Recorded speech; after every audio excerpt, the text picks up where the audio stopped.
In my opinion, all artists respond to the world in terms of how they experience it. Artists may be doing other things, but that is often what artists do. Perhaps it's what we're supposed to do.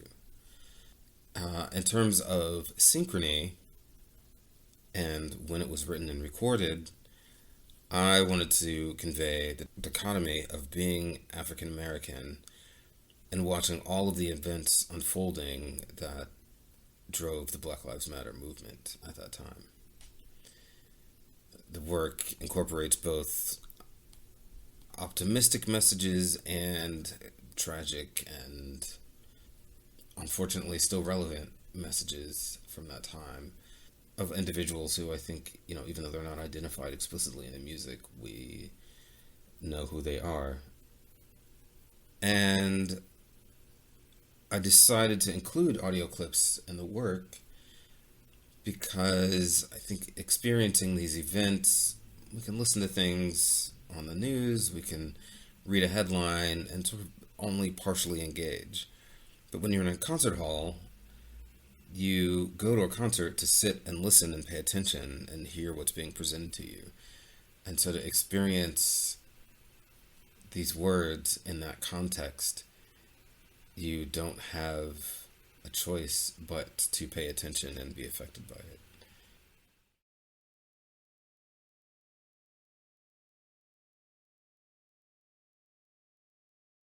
There's commentary to be made on the state of the world right now, but I don't have a desire for the piece. I mean, if I had a desire, it would be that the piece would represent historical events and not current events. But here we are.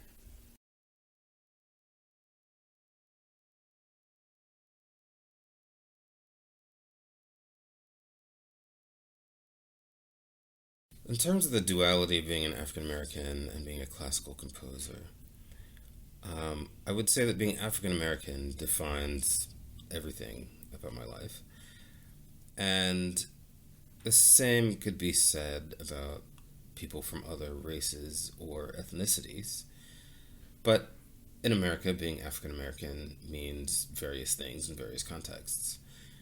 I think in the context of classical music, it means that the descriptor is often seen as necessary when talking about me or my music, in a way that similar descriptors are not seen as necessary for other composers who are not African American.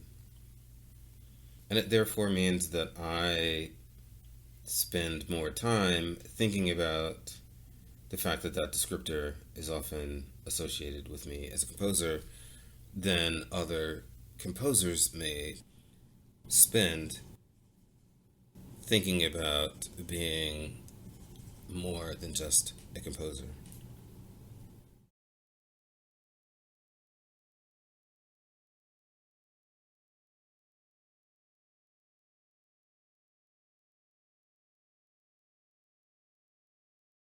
The two-part inventions were written when I was an undergraduate composition major, and I remember specifically I started them in the summer of 1993 while I was at a summer program in New York City, and eventually finished them later that year and worked on them with the pianist Ignat Solzhenitsyn, who was also a student at the time.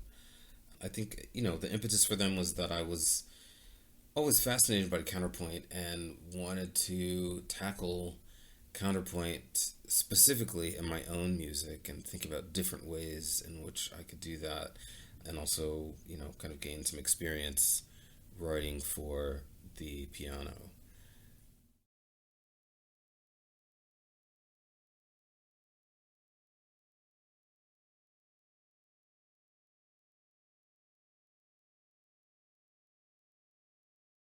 In terms of advice to young aspiring artists during these uncertain times, my advice would be that there have been many uncertain times in the past as well, and that we have figured out how to persevere and push through and overcome, and the same will happen now. And if you have the conviction to create art, then you probably don't know how to not create art and will continue to feel compelled to do so.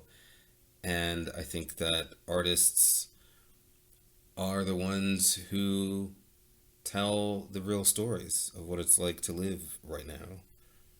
And so I think that we just have to continue to create and adapt and move forward.